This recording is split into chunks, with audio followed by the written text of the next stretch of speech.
This clip is brought to you by SaveWithConrad.com.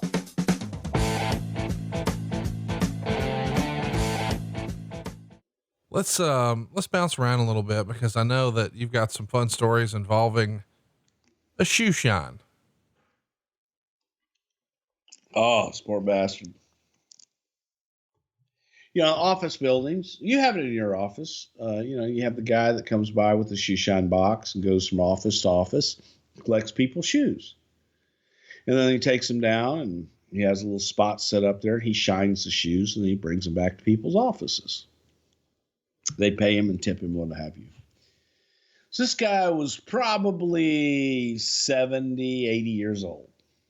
Nice old man. He would put his shoe shine box outside in front of the women's restroom. And Pat would go, as the guy was going around to pick up shoes, Pat would move his shoebox. Sometimes he'd move it across the hall. Sometimes he'd put it in the women's bathroom. And this one time, man, he did it and he forgot that he had done it. And he had left and gone to lunch. And when he comes back from lunch, all the women are going crazy, just, looking around. And this poor old man is sitting there crying. Vince is furious because he knows. And he walks in and goes, "Patrick, can I see you for a minute?" "Yeah, it pays." "What'd you do with the shoe shine box?" He goes, "What?" And he says, "The shoe shine guy. You took his box." And Pat just starts laughing, and he had forgotten that he had taken it, and he put it in a stall in the women's locker, in the women's bathroom, and locked the door so that nobody could even go in there and check. Yeah. And yeah, that was the poor guy. But you would have workers in the office with ladders and shit. And Pat would just go by and take their ladder and get in the elevator and take it down to the first floor. They come back, they're looking all over the place. In the meantime, somebody's calling, "What the fuck is this ladder doing down here on the first floor?" The best one he did was Fred Blassie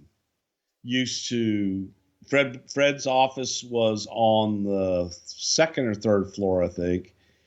And Freddie would go downstairs to the basement where the mail room is, and he would hang out with the mail guy and the maintenance guy. It's just bullshit with them all day long. So Pat goes in on A level, that's the bottom level. He goes in, has a cigarette with the maintenance guy, and sees Freddie down there. And then he's thinking, goes in his briefcase, takes out a piece of paper, writes, "Elevators out of service. Use stairs." Puts it on A level. Stops at B level. Puts one on B level. Every level in the entire office, every floor, Pat put a note, "Elevator out of service. Please use stairs." Please use stairs.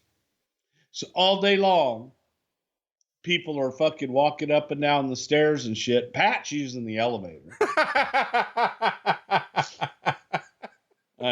And he's like, "Well, fucking Marks, push the button, And Pat's using the elevator going up and downstairs. But he would go downstairs to check on Freddie. And he would he would go downstairs and walk and go, "Oh boy, when are they gonna fix the elevator?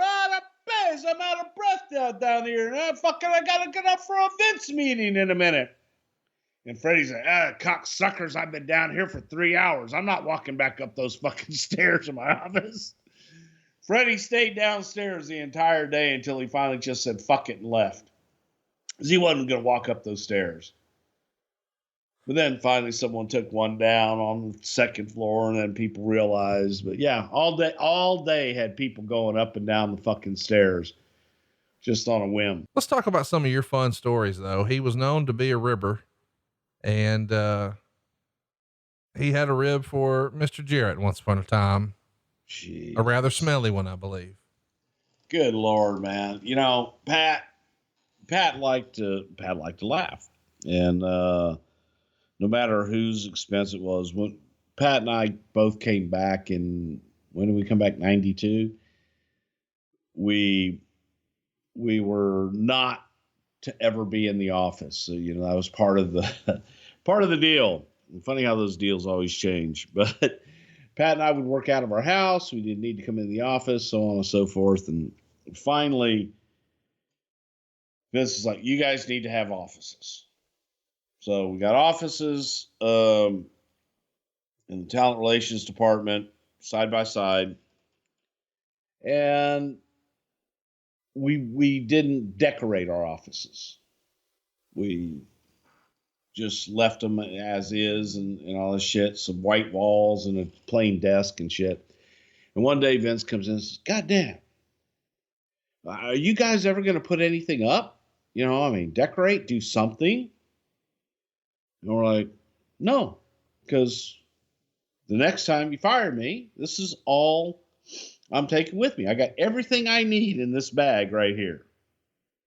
And God damn it, get with creative services, get some pictures up in here and get this decorated. So Pat and I did go to creative services. And we went through the files and we got every outtake picture of Vince that we could find. Oh, God. Him doing stupid shit. And we had these giant posters blown up and plastered both of our fucking offices with pictures of nothing but Vince doing stupid shit. And our offices were identical. Creative services hung all the shit. And he came in. I don't know if he was really hot or not, but I think part of it was like, you know, God damn it. When he finally came back in the office. And then that's where I got the Kamala's coffin, because Vince was like, you know, get some nice artwork in here and shit. And he had some things framed for me and shit to put in the office. But that's just the way that Pat and my mind worked a little bit. And so Jerry Jarrett, when Jerry Jarrett came into the office during his consulting gig, gave him an office, an inside office. He didn't get no window. An inside office in there that he could put his shit in and stuff like that. And Pat. Hey, it's Conrad Thompson. Thanks for checking out the podcast here on YouTube. Be sure to hit the subscribe button and the notifications bell so you get a notice anytime we upload some new content. And go save yourself some money right now. If you're in a 30-year loan or you have credit card debt, it's not a matter of if I can save you money. It's a matter of how much. Find out right now for free at SaveWithConrad.com.